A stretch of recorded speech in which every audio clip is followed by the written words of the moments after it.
And I know you said it's a work in progress, but at least at the beginning, are there specific airports that you're thinking about starting with? And how many ICE agents are you considering deploying to do this? All right, this is big. We're now hearing that ICE could be deployed to airports across the United States, and not years from now, but potentially within 24 hours. Yeah, you heard that right. And the man behind this push? Tom Homan. Let's break down what's really going on here and why this matters more than the media is telling you. And I know you said it's a work in progress, but at least at the beginning, are there specific airports that you're thinking about starting with? And how many ICE agents are you considering deploying to do this? Again, that's going based on discussions we're having today. I think we need to, my opinion is that we concentrate on airports where the longest waits are. We prioritize those. The large airports where there's a long wait, like 3 hours.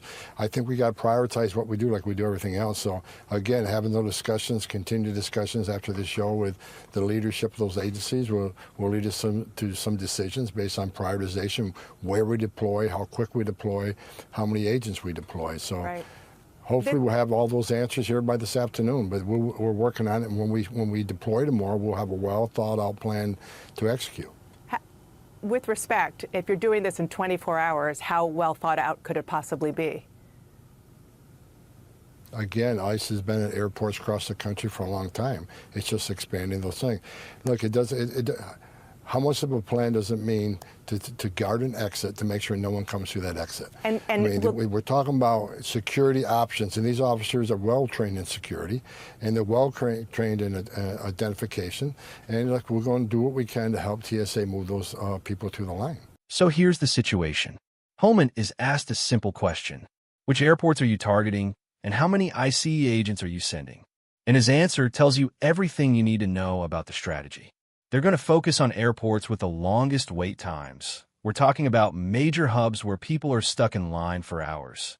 3-hour waits. That's not just inconvenience. That's failure. So the plan? Prioritize the biggest problems first. Deploy where it actually matters. And honestly, this is what common sense leadership looks like. You don't spread resources thin just to say you did something. You go where the crisis is.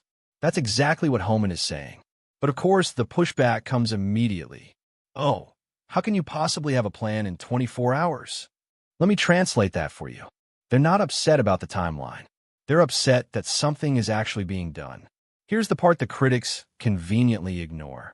ICE has already been operating in airports for years. This isn't some brand new, experimental idea. This is an expansion of existing security operations.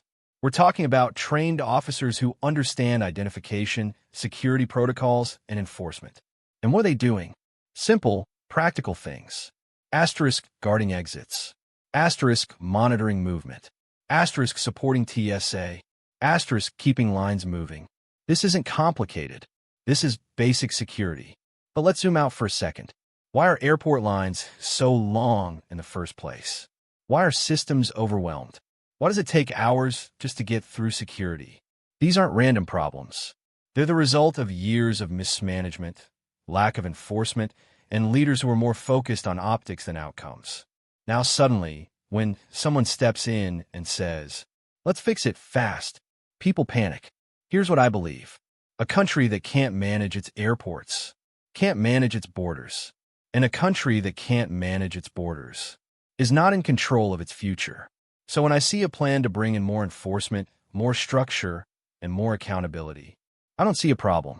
I see a solution. Now look, is this perfect? No. Could there be challenges? Of course. But the alternative is what? We just accept chaos? We just accept 3-hour lines and overwhelmed systems? We just accept that nothing can be done quickly? That mindset is exactly what got us here. What Homan is proposing is simple. Prioritize the worst problems. Deploy trained personnel. Act fast.